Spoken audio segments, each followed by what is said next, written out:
Je salue tout le monde au nom du Seigneur Jésus-Christ.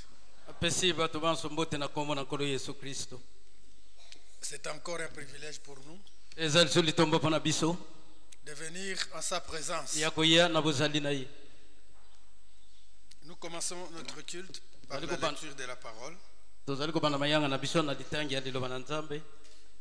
dans le psaume 111. Louez l'Éternel. Je louerai l'Éternel de tout mon cœur dans la réunion des hommes droits et dans l'assemblée. Les œuvres de l'Éternel sont grandes, recherchées par tous ceux qui les aiment. Son œuvre n'est que splendeur et magnificence. Et sa justice subsiste à jamais. Il a laissé la mémoire de ses prodiges.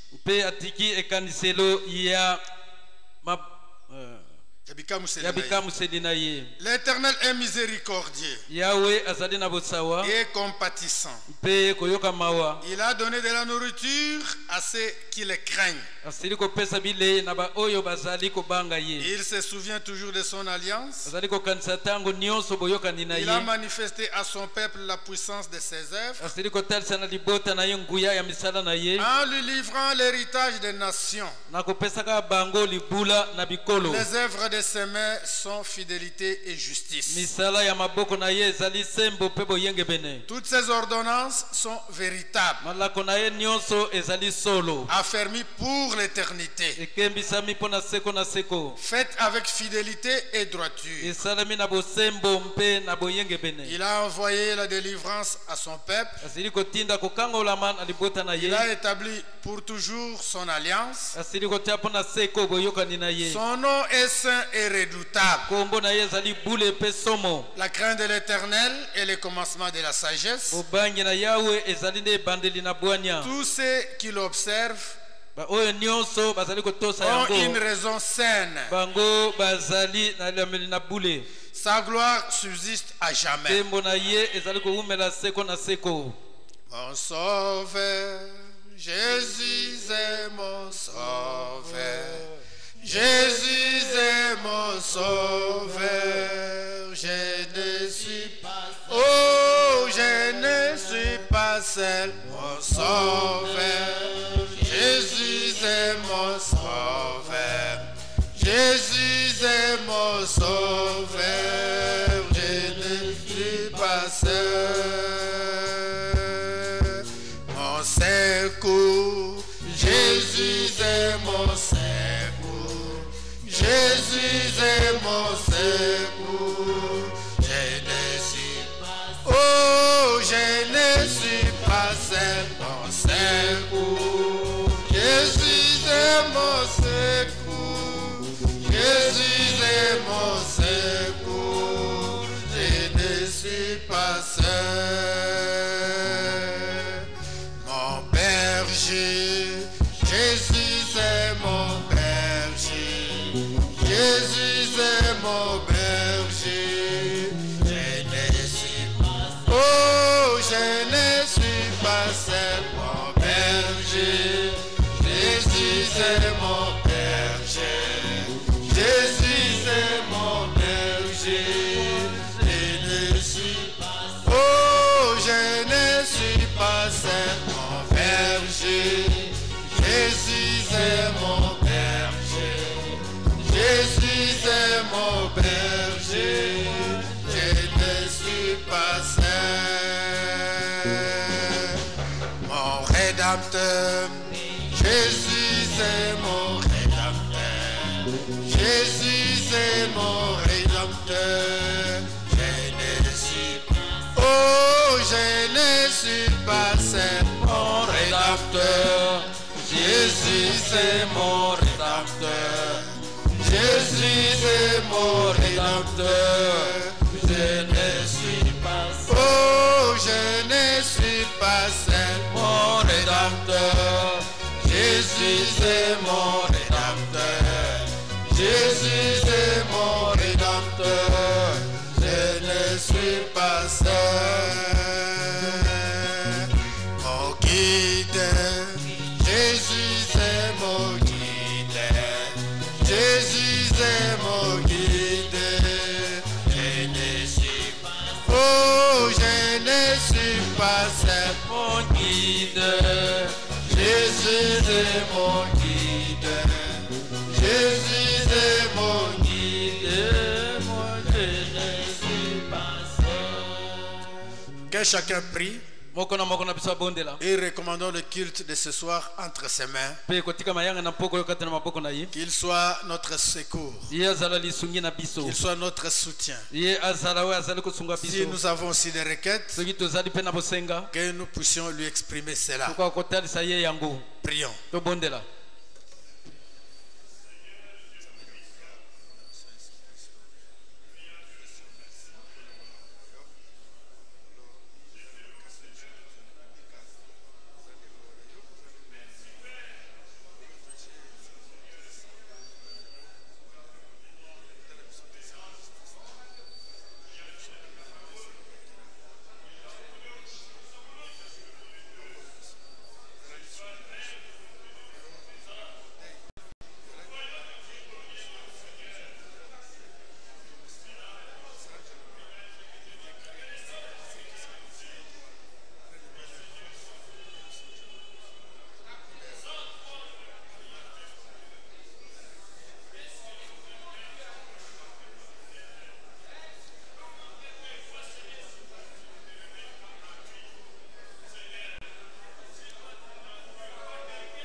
Le frère Bernard peut s'avancer.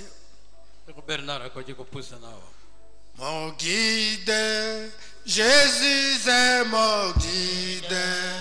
Jésus est mon guide.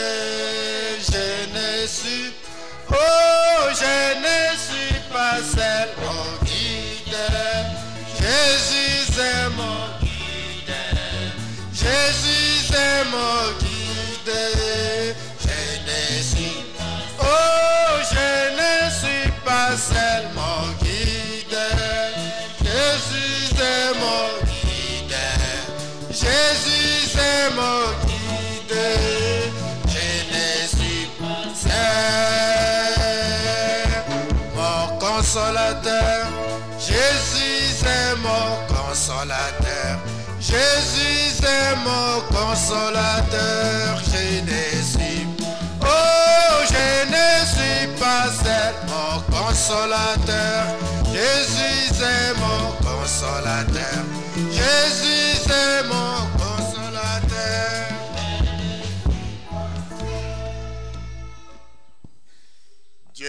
Tout-Puissant, Créateur des cieux et de la terre, nous te disons comme tes enfants merci. Merci pour la vie. Nous te remercions, Céleste, notre Dieu, de nous avoir gardés sur cette face de la terre depuis notre naissance naturelle jusqu'à aujourd'hui. Nos collègues sont partis. Certains enfants dans nos foyers sont partis. Les riches sont partis. Comme les pauvres aussi sont partis.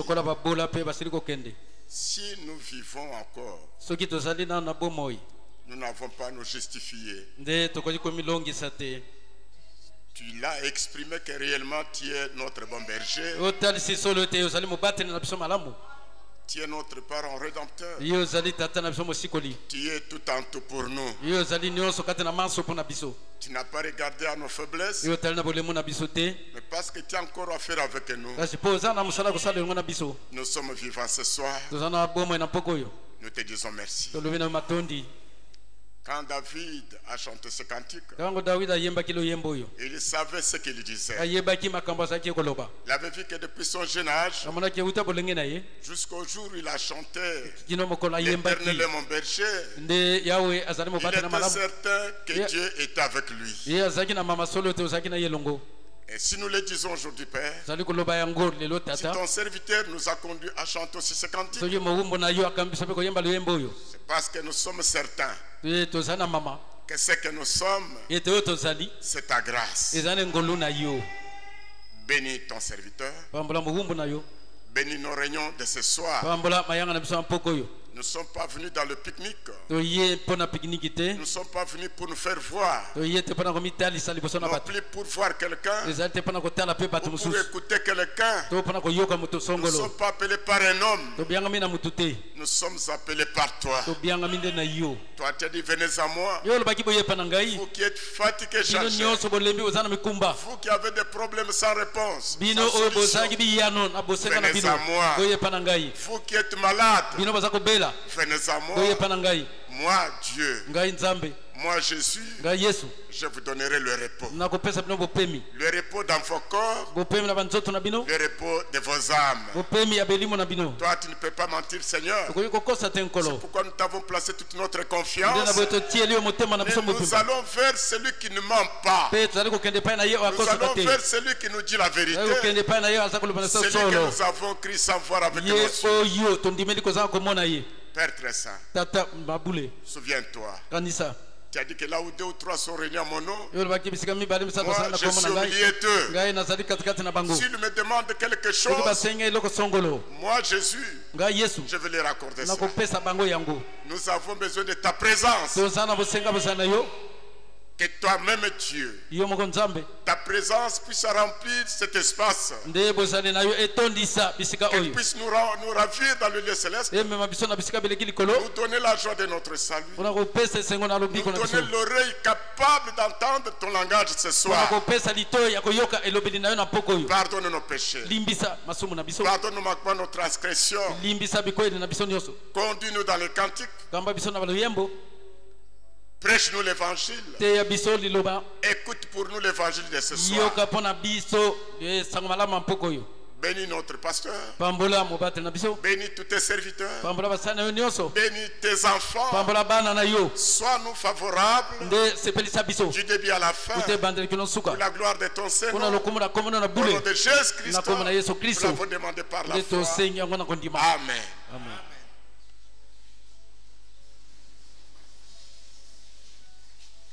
Il y a le frère Ilunga Patrick qui remercie le Seigneur pour avoir guéri sa sœur du démon de la folie.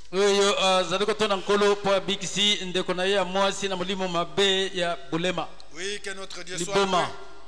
Il est le grand médecin. Maintenant nous allons le louer. Nous allons le glorifier pour tous ses bienfaits. Et après, nous allons écouter la parole de Dieu.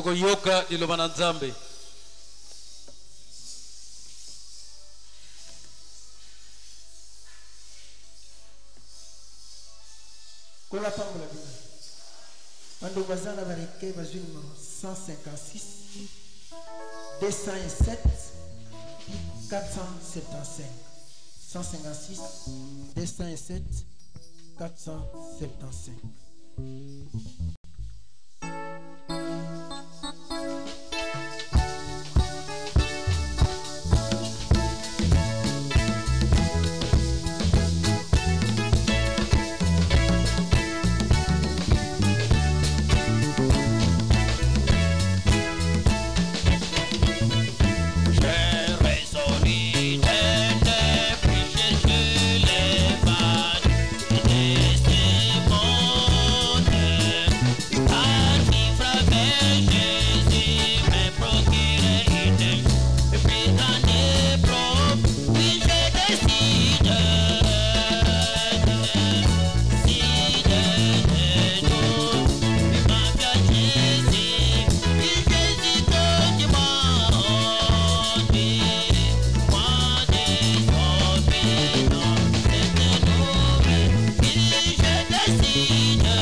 soir, nous saluons encore une fois l'Église dans le nom de notre Seigneur et Sauveur Jésus-Christ.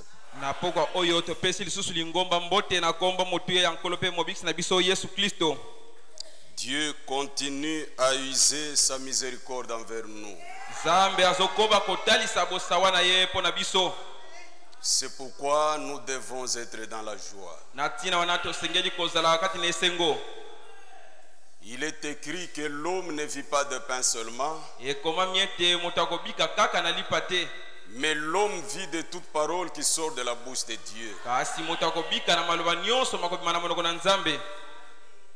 Nous disons merci au Seigneur pour cela. Et nous devons encore prêter attention à la parole de Dieu.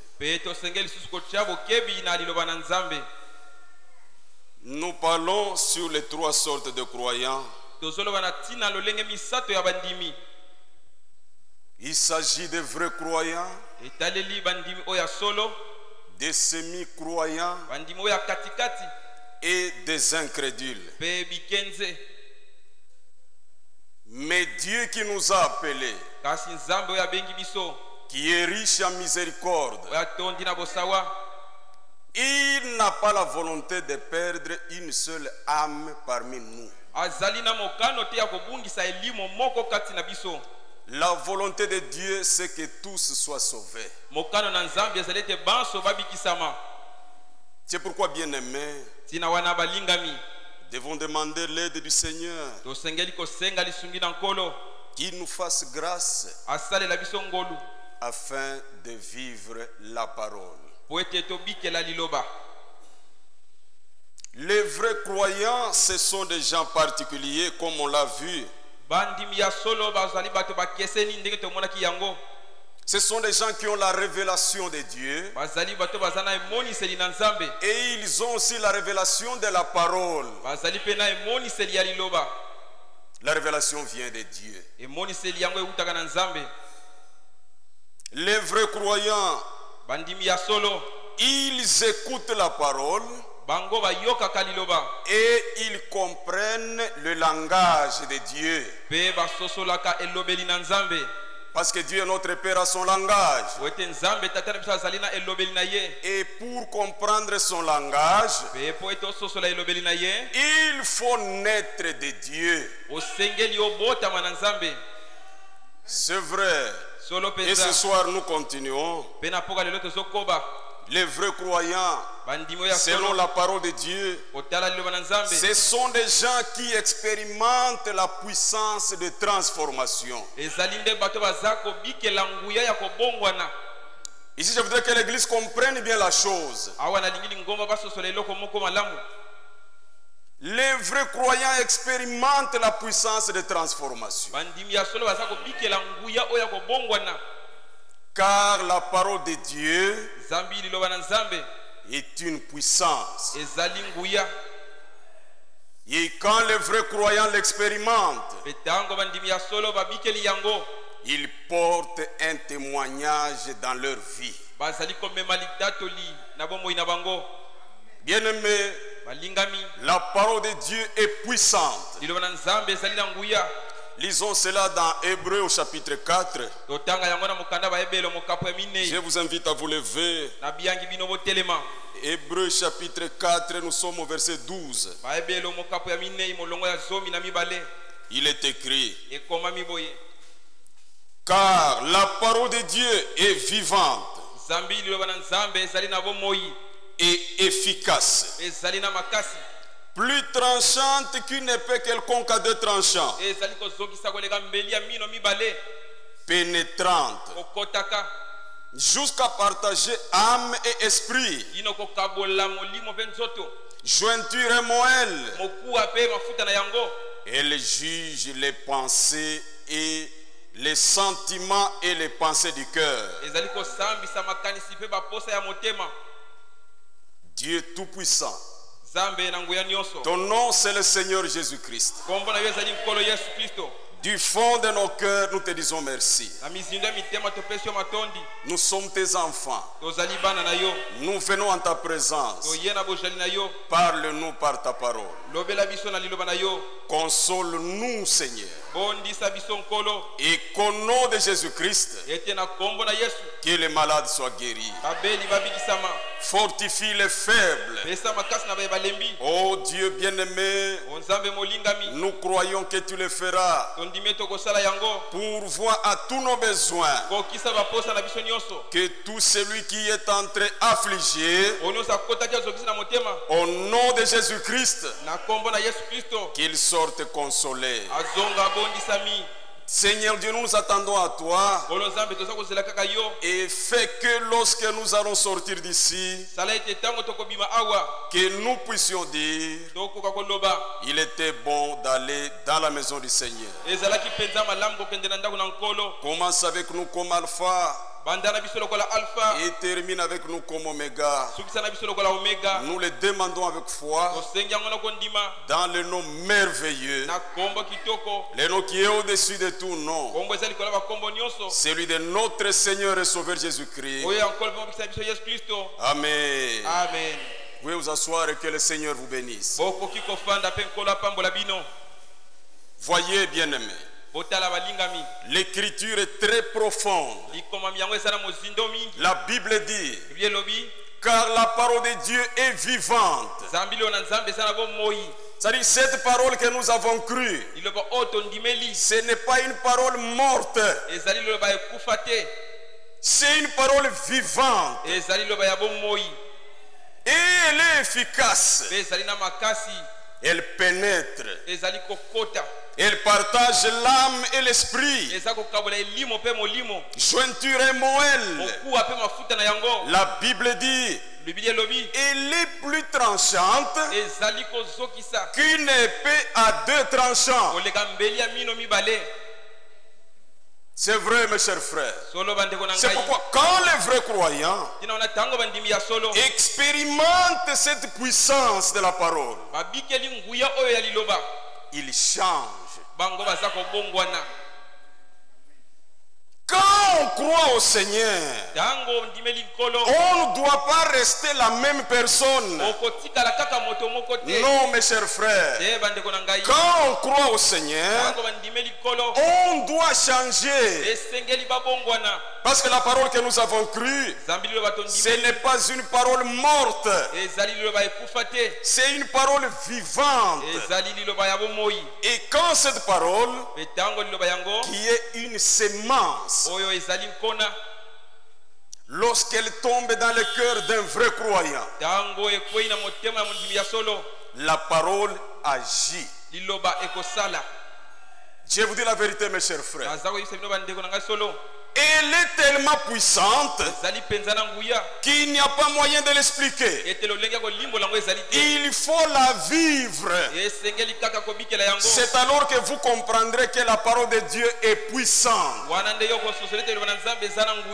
C'est vrai. Cette même parole, pour vous montrer comment elle est puissante, voyez dans Genèse, au chapitre 1, la Bible dit, la terre était informe et vide, et il y avait des ténèbres partout, et il y avait des eaux, et l'Esprit de Dieu s'est mouvé sur les eaux. La terre n'avait pas de forme, mais l'Esprit de Dieu, le grand Dieu, a prononcé la parole. Que la lumière soit. C'était terminé. L'Esprit a accompagné la parole et la lumière est venue à l'existence. La lumière existe par la parole. C'est vrai. Le même Dieu a prononcé la parole et il a dit que les eaux d'en haut et les eaux d'en bas se séparent afin qu'il y ait l'étendue. C'était terminé, mes chers frères. Comme la parole est puissante, les eaux se sont refoulées et l'étendue est venue à l'existence. Quelle parole!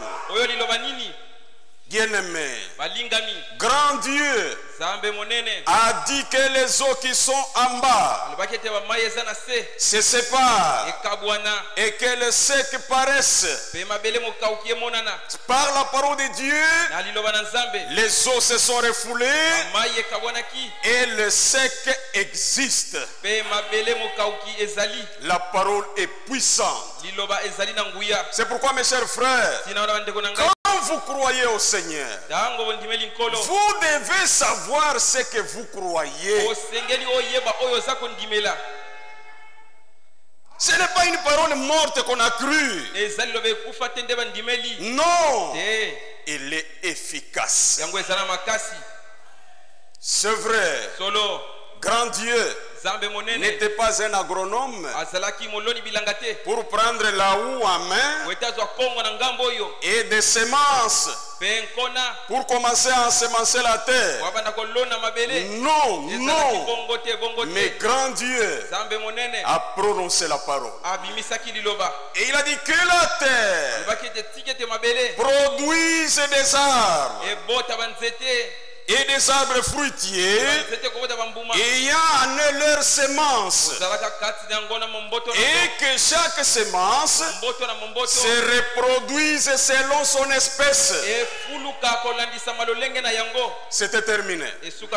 Quand Dieu parle, la chose existe. La parole est puissante. C'est pourquoi, bien aimé, quand la parole tombe dans le cœur d'un croyant, la parole de Dieu doit agir. C'est vrai. Et il doit porter des résultats. Mais dans les semi-croyants, il n'y a pas de place pour que la parole puisse germer. Parce que les semi-croyants, ce sont des hypocrites. Ce sont des gens comme Judas Iscariote. Et ils font longtemps dans l'église. Voyez, quand Jésus leur a dit, et vous, qu'est-ce que vous attendez? Ne voulez-vous pas aussi vous en aller comme les autres? Les vrais croyants sont restés. Ils étaient 11. Et Judas, le 12e, était un semi-croyant. Ils sont restés. Les semi-croyants sont des gens très dangereux. C'est mieux de vivre avec quelqu'un dont vous connaissez la faiblesse. Vous pouvez lui apporter la parole de Dieu. Et s'il est un enfant de Dieu, il peut se laisser corriger par la parole. Mais les hypocrites, ce sont des gens très dangereux. Il est avec vous, mais il n'est pas ensemble avec vous. Mais Dieu ne veut pas que nous soyons des hypocrites. Même là où tu es, mon frère, peu importe le péché que tu as, même s'il y a une mauvaise vie qui s'attache à toi, ne perds pas courage. Le sang de Jésus-Christ, jusqu'à ce soir, il pardonne. C'est un sang très puissant. Il ne perd jamais sa puissance. Il n'a pas encore séché. C'est un mensonge. Le sang de Jésus-Christ, jusqu'à ce soir, il pardonne les péchés. C'est vrai. C'est pourquoi nous devons demander l'aide du Seigneur afin que la parole de Dieu trouve de la place dans notre cœur. Comme on l'a vu hier, la place de la parole, ce n'est pas dans la tête. Non, la place de la parole, c'est dans le cœur. C'est vrai. Et quand il tombe dans le cœur, il agit. Il est écrit dans 1 Thessaloniciens au chapitre 2.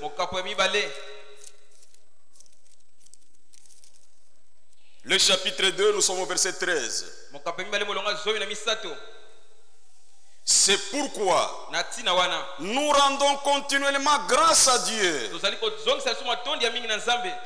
de ce qu'en recevant la parole de Dieu que nous vous avons fait entendre, vous l'avez reçu. Non comme la parole des hommes, mais ainsi qu'elle est véritablement comme la parole de Dieu qui agit en vous qui croyez. Voyez mes chers frères, nous rendons grâce à Dieu de ce qu'en recevant la parole de Dieu que nous vous avons fait entendre, vous l'avez reçu. Non comme la parole des hommes, mais ainsi qu'elle l'est véritablement comme la parole de Dieu qui agit en vous qui croyez. Voyez, la parole n'agit pas dans les incrédules. Non, c'est faux. Même quand nous sommes ici, bien mes frères, les vrais croyants ont leur manière d'écouter la parole. Les semi-croyants ont leur manière d'écouter la parole. Les incrédules ne comprennent rien. C'est pourquoi cette parole vivante et efficace que nous avons cru, quand elle tombe dans votre cœur, elle doit agir. C'est vrai. Et elle doit porter des résultats. Je vous dis la vérité, mes chers frères. Parce que tellement que la parole est puissante, voyez ce qu'elle fait dans notre vie. Il est écrit dans Éphésiens, le chapitre 5, quand vous lisez le verset 25, la Bible dit: Marie, aimez vos femmes comme Christ a aimé l'église, et il s'est livré lui-même afin de la sanctifier par la parole, après l'avoir purifiée par le baptême d'eau. La parole a la puissance de sanctifier. Je vous dis la vérité. Nous ne sommes pas sanctifiés par nous-mêmes. Toi, tu n'as rien pour te sanctifier. Mais c'est la parole de Dieu qui sanctifie. C'est-à-dire quand elle tombe dans le cœur et qu'elle trouve de la place, elle produit les résultats de la sanctification. Ce n'est pas la prophétie qui sanctifie. Ce n'est pas le parler en langue qui sanctifie. Bien que tout cela fasse partie de la parole, mais ce qui sanctifie, c'est la parole de Dieu. Voyez comment vous marchez avec le Seigneur. Dieu a fait une œuvre tellement grande à la croix. C'est une œuvre qu'on doit honorer. Parce que dans cette œuvre, nous avons le salut de nos âmes. Et dans cette œuvre, nous avons la guérison de nos corps. Voyez, c'est pourquoi, bien aimé, la parole de Dieu a la puissance de nous sanctifier. Même le Seigneur Jésus, lorsqu'il a prié dans sa prière sacerdotale, il n'a pas seulement prié pour les disciples, il avait aussi prié pour nous. Le Seigneur dit dans Jean chapitre 17, le verset 17, le Seigneur prie, il dit, sanctifie-les par ta vérité, ta parole et la vérité. C'est la vérité qui sanctifie. C'est pourquoi, mes chers frères, nous devons être reconnaissants au Seigneur. Nous sommes dans un monde de ténèbres où il y a des fausses doctrines par-ci par-là. Mais nous, Dieu nous a fait grâce. Nous sommes dans le vrai. Oui, ce n'est pas un ange qui nous l'a dit. Nous sommes dans le vrai. Pourquoi? Parce que ce que nous croyons vient de la Bible.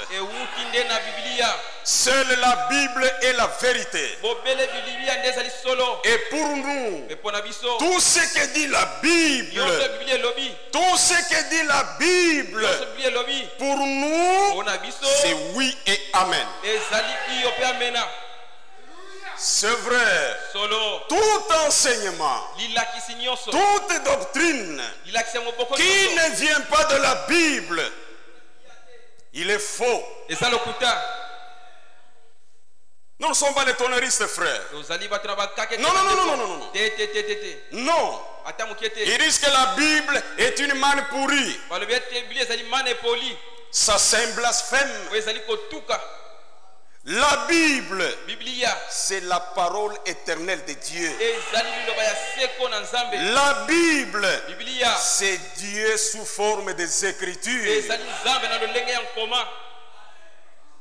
De telle manière que quand quelqu'un parle, bien mes frères, même si tu as l'onction et que cette onction te prend en l'air, tu ne touches plus la terre, et qu'étant sous l'onction, tu nous dis que Branham est Dieu. Nous n'allons pas craindre l'onction. Nous allons t'attendre. Quand l'onction va terminer, tu vas poser les pieds sur la terre. Et nous te dirons en face, selon la Bible, que bien aimé, ce que tu as prêché est faux. Pourquoi? Parce que l'Urim et le Thummim n'a pas répondu oui à ta prédication. Oui, mes chers frères, je vous dis la vérité. Et même pour la parole, même quand quelqu'un ne dit pas Amen, elle-même la parole, c'est un Amen. C'est vrai, mes chers frères.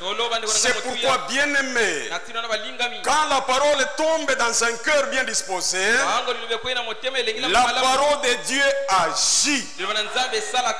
Et elle produit la sanctification. C'est vrai. Elle-même la parole, elle régénère. Parce qu'il est écrit dans 1 Pierre, le chapitre 1, le verset 23, la Bible dit puisque vous avez été régénérés, non par une semence corruptible, mais par une semence incorruptible, par la parole vivante et permanente de Dieu. C'est la parole vivante.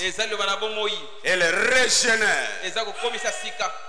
Elle rend nouveau. Quand quelqu'un croit et que la parole de Dieu trouve la place en lui, il doit être régénéré,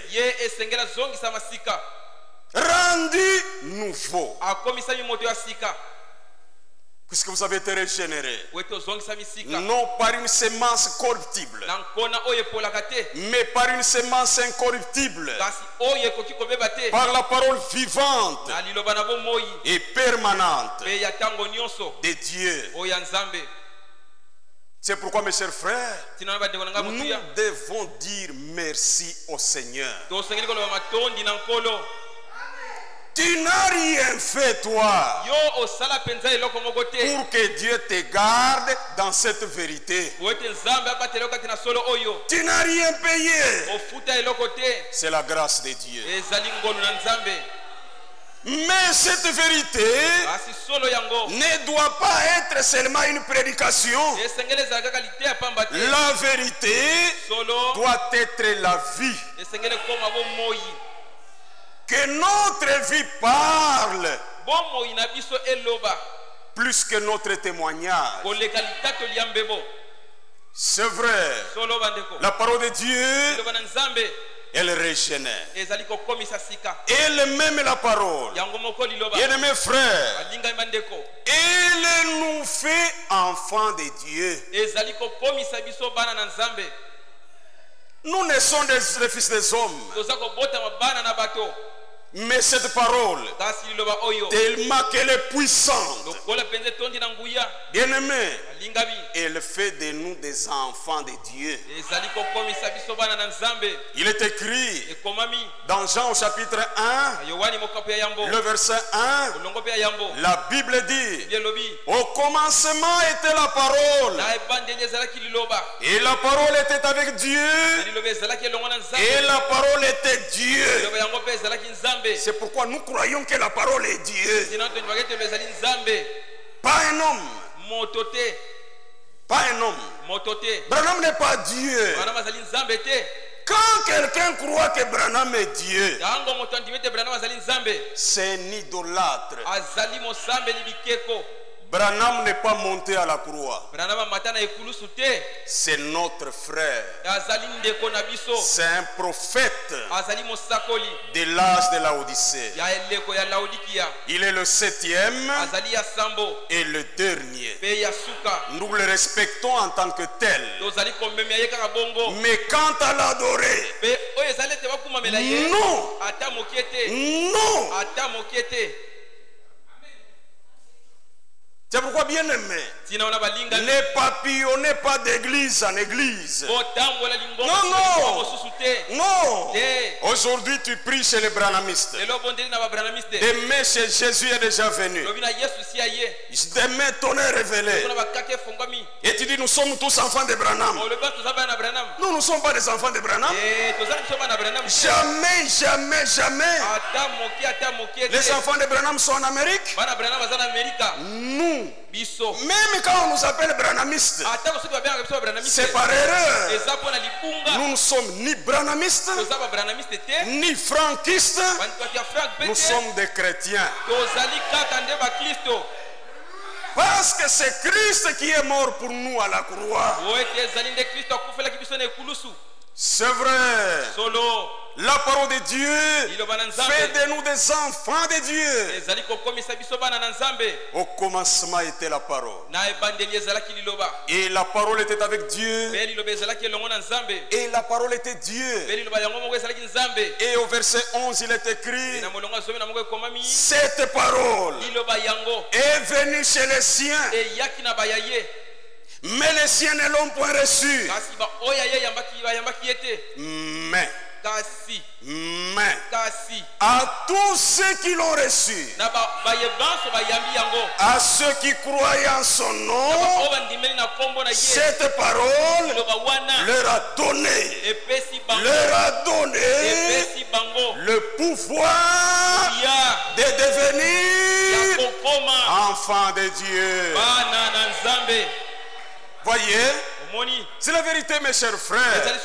C'est pourquoi la parole de Dieu est vivante. Voyez comment elle fait de toi un fils de Dieu. Elle nous rend participants de la nature divine. Voyez. Et quand quelqu'un devient participant de la nature divine, la Bible dit, il doit fuir la corruption qui existe dans le monde par la convoitise. Comment tu es un enfant de Dieu? Toi, un enfant de Dieu, la chrétienté, c'est la vie. Et cela ne vient pas de nous. Cela vient de Dieu. Mets-toi à genoux et dis à Dieu, c'est toi qui m'as appelé. Tu ne m'as pas appelé pour me perdre. Tu m'as appelé pour le salut. Seigneur, seul je ne peux rien. Et effectivement, seul nous ne pouvons rien. La Bible dit, le vouloir et le faire viennent de Dieu. Dieu est grand. Il est bon envers nous. Nous devons tomber à genoux à ses pieds et lui dire, Seigneur, nous ne sommes rien et nous ne pouvons rien. La parole, elle est puissante. Frère, nous avons sillonné les dénominations. Tu étais catholique, tu as quitté l'église catholique, tu deviens kimbangiste. Tu as quitté le kimbangisme, tu es devenu 30e. Tu as sillonné les églises, mais tu n'avais jamais rencontré la vérité.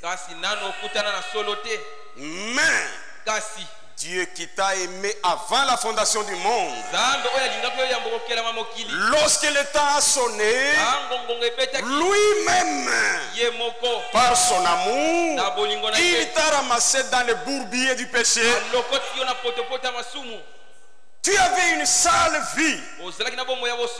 Et d'ailleurs, quand tu regardes en arrière pour voir ce que tu étais, tu auras honte de toi-même. Dieu nous a ramassés dans la boue. Tu étais un ivrogne. Tu pouvais boire et perdre le contrôle de toi-même. Tu pouvais uriner même, excusez-moi, dans les habits. Tu pouvais dormir sous la voie publique. Et ta famille venait te chercher, te ramasser, te mettre dans une brouette et te ramener à la maison.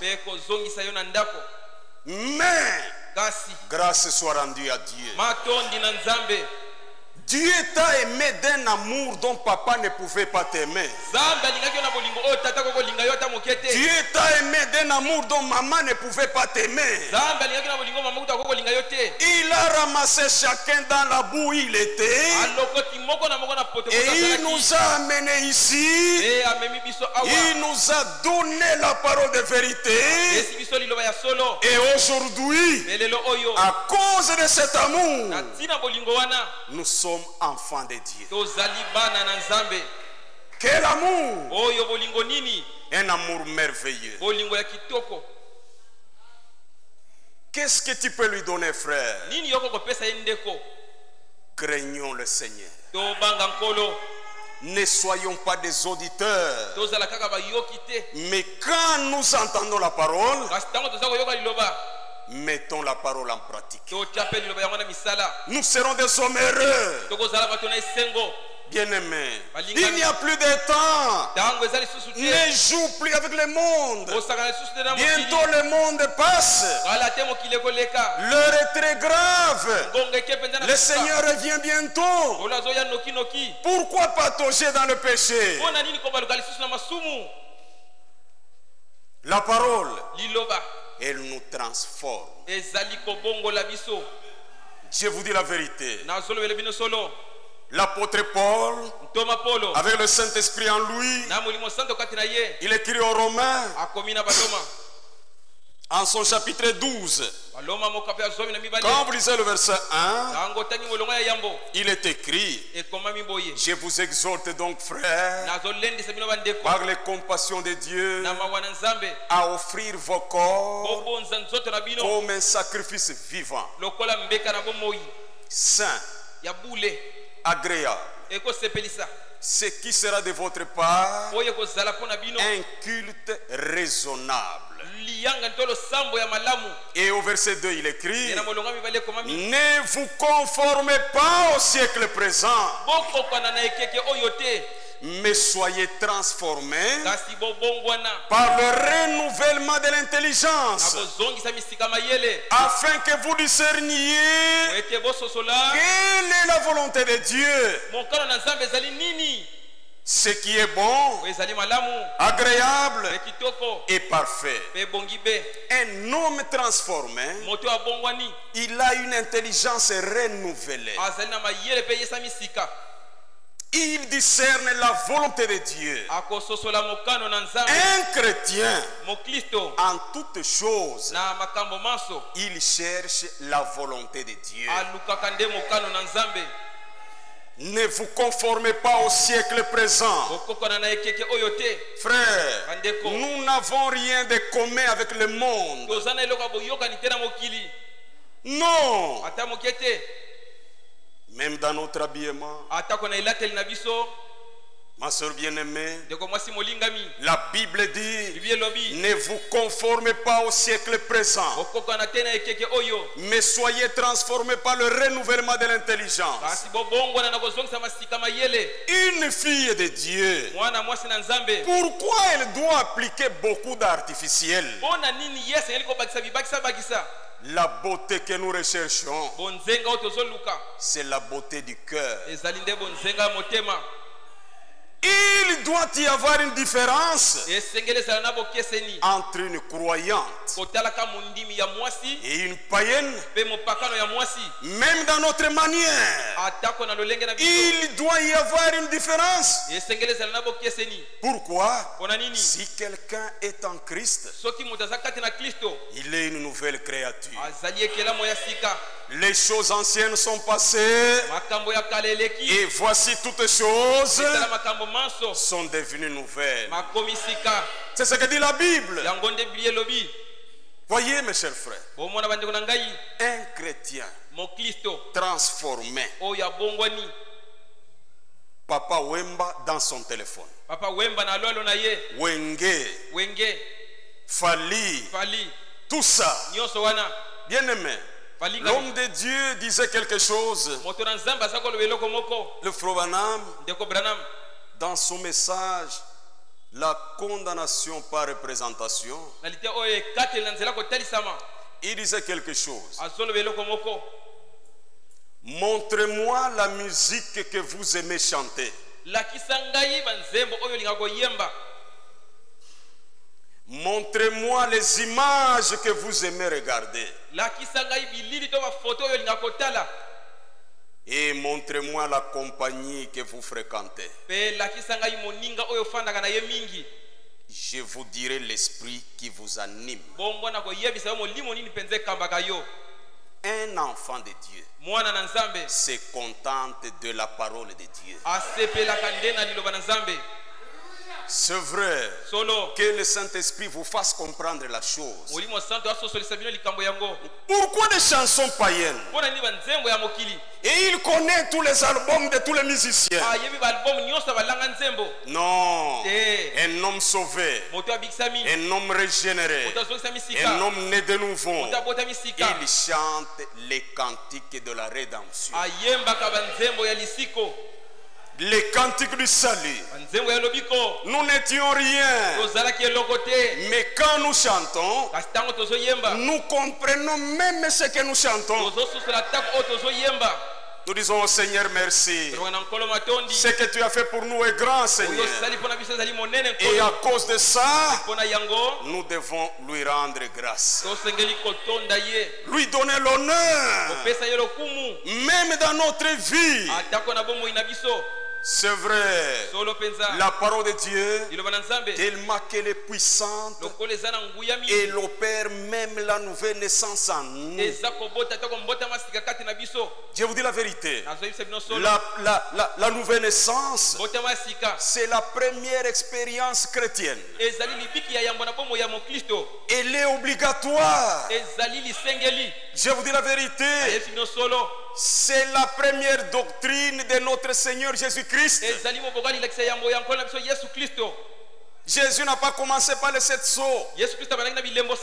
Non. Ni pas le mariage et le divorce. Jésus a commencé avec la nouvelle naissance. Et c'est là dans Jean chapitre 3. Nicodème vient la nuit. Il dit à Jésus, Maître, nous savons que toi tu es un docteur venu de Dieu, car personne ne peut faire ce miracle que tu fais si Dieu n'est avec lui. Jésus n'a pas applaudi parce que Nicodème l'a appelé docteur, non. Il regarde Nicodème en face. Il lui dit, en vérité, je te le dis, si un homme n'est né de nouveau, il ne peut voir le royaume de Dieu. Mais comment un homme peut-il naître quand il est vieux? Est-ce qu'il peut rentrer dans le sein de sa mère et naître? Nicodème n'a pas compris le langage. Mais les enfants de Dieu comprennent le langage de Dieu. Jésus lui dit, en vérité, je te le dis, si un homme n'est né d'eau et d'esprit, il ne peut entrer dans le royaume. C'est une obligation, la nouvelle naissance. Je lis un petit quelque chose.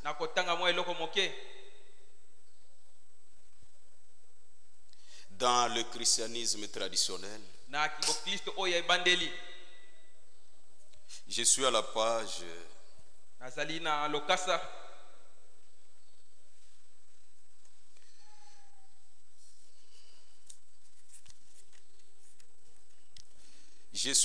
129.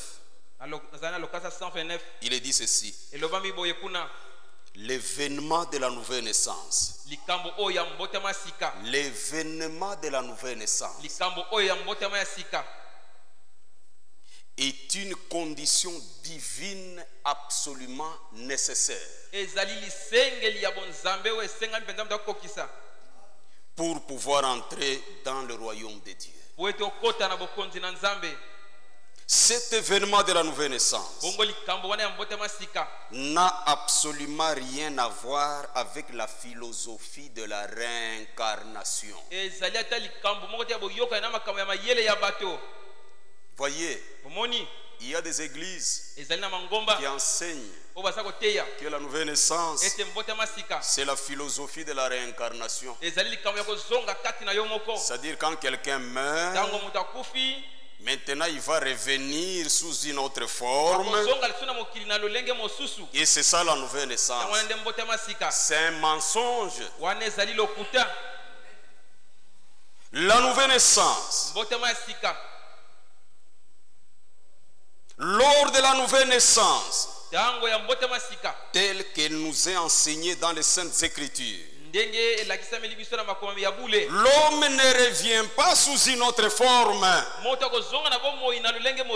ou une autre apparence, mais au contraire, l'homme, tel qu'il devient croyant et reçoit la parole de Dieu en lui, le Saint-Esprit accomplit l'engendrement et apporte dans l'âme de cette personne une vie nouvelle, une vie divine. Voyez, la nouvelle naissance, c'est l'œuvre du Saint-Esprit. Tu ne vas pas naître de nouveau de toi-même. Et ne fabriquez pas la nouvelle naissance. Non. Voyez quelqu'un qui parle lentement. La nouvelle naissance, ce n'est pas parler lentement. Ce n'est pas marcher lentement. Comme un prêtre. Non, c'est faux. La nouvelle naissance, c'est une vie. C'est une expérience. Et quand elle se produit, vous le saurez. Je vous dis la vérité. C'est une vie nouvelle. Quand elle entre en toi, tu le sauras. Voyez la femme grosse. Même si sa grossesse a 3 semaines, parce que c'est une vie, cette femme saura qu'en moi, il y a une vie.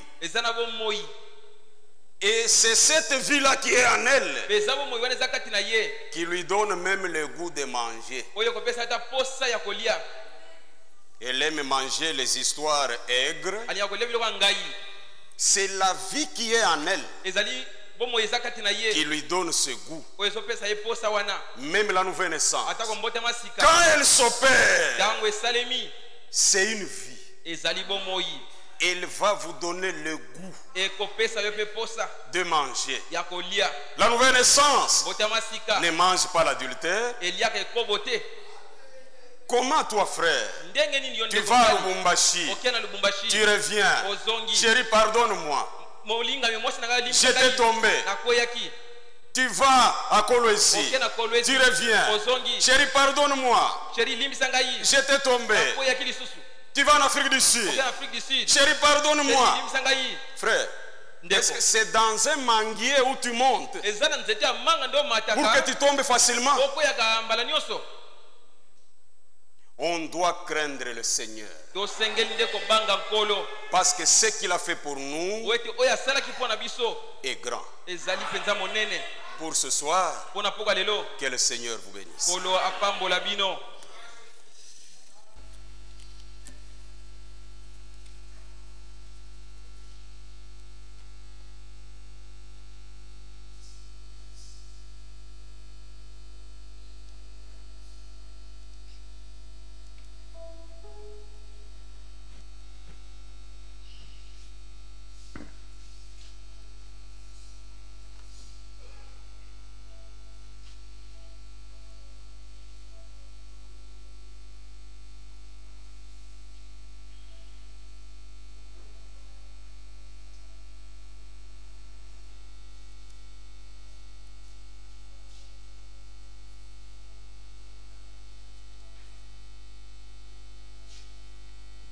Que notre Dieu soit loué. Nous chantons Jésus divin modèle. 31B, chant de victoire. 31B, na chant de victoire.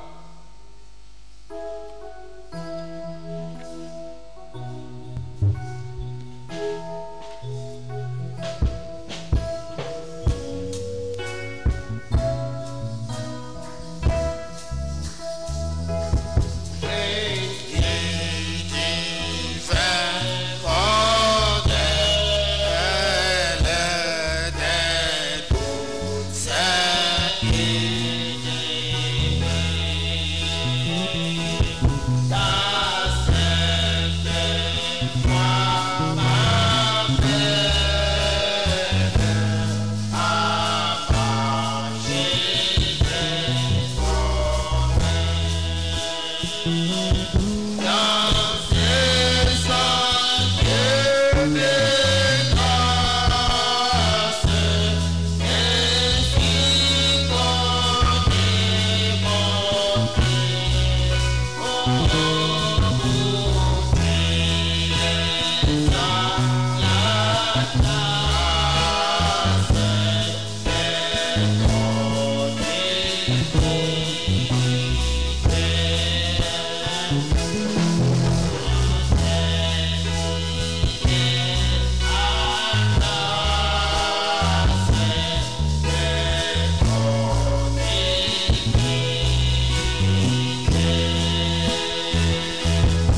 En fonction de la parole.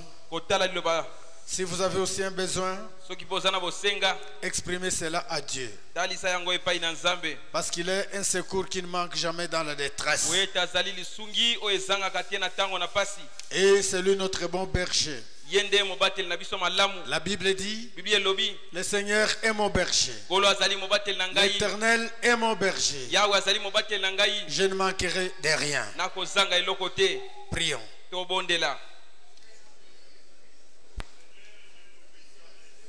Merci Père Céleste.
ciel et de la terre, Père céleste, nous te sommes infiniment reconnaissants pour ce moment. Nous savons que tu viens bientôt. Pas prendre les incroyants ou les semi-croyants, mais prendre l'épouse qui croit réellement à ta parole. C'est pourquoi, Père Céleste, tu ne cesses de nous parler pour que nos cœurs puissent se préparer, afin que toi qui viens bientôt, tu puisses prendre les véritables croyants et qu'ils soient à tes côtés. Seigneur notre Dieu, notre prière de ce soir est de nous aider. Aide chacun de nous de sortir de tout esprit quinois, de tout esprit des hommes de ce monde. Mais Père Céleste, que chacun de nous s'accroche à ta parole, même si c'est dur, qu'il puisse croire. Ô Dieu d'amour, nous nous confions totalement en toi, croyant que tu ne peux pas nous appeler en vain. Tu nous as appelés, c'est pour la vie éternelle. Saisis chacun, Père Céleste. Conduis chacun, Père Céleste. Rapproche chacun, Père Céleste. Et que tout démon de distraction soit éloigné de nous. Père Céleste, toi qui nous connais mieux, tu connais bien ton serviteur, accorde-lui ce qu'il faut pour que la journée de dimanche, nous soyons encore nourris et bien nourris. Bénis le Père Céleste. Bénis sa famille qui est restée à Congolo. Assiste-la en toute occasion. Assiste la famille de chacun de nous. Et empare-toi du cœur de chacun, afin que nos cœurs t'appartiennent, nos âmes t'appartiennent, et tout notre être t'appartient. Dieu Tout-Puissant, tu connais les besoins pressants de chacun de nous. Ouvre les églises des cieux, afin que chacun reçoive ce dont il a besoin. Que ceux qui sont malades, qui croient qu'à travers tes maîtrisures, ils sont déjà guéris, qu'ils se sentent réellement guéris. Que ceux qui sont encore liés par le monde, qui combattent pour se délivrer, d'eux-mêmes ils sont incapables, entre en scène, Seigneur, délivre-les totalement, afin qu'ils t'appartiennent. Tu connais tes enfants, fais d'eux ce que tu voudras, afin que ce jour-là, que chacun soit enlevé. Bénis les dîmes et les offrandes. Bénis la présence de chacun. Bénis notre chemin de retour. Bénis celui qui a présidé. Bénis celui qui a interprété. Bénis chaque frère, chaque soeur, toutes les âmes pour lesquelles tu as versé ton sang. Que Père Céleste, nous puissions rentrer dans nos maisons avec toi. Nous nous abandonnons ainsi dans le nom de notre Seigneur et Sauveur Jésus-Christ. Amen. Amen.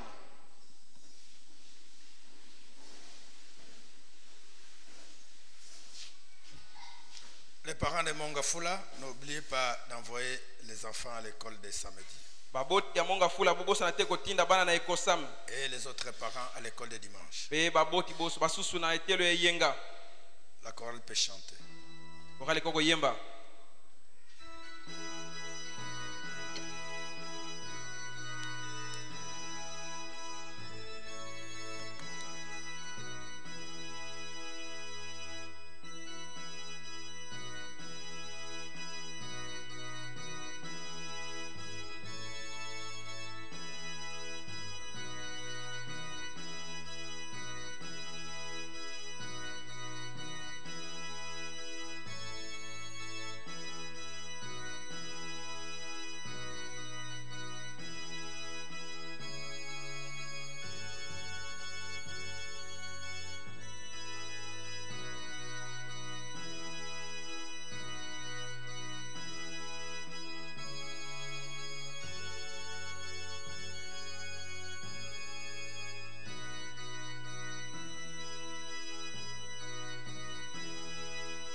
Que la paix de Dieu accompagne chacun de nous.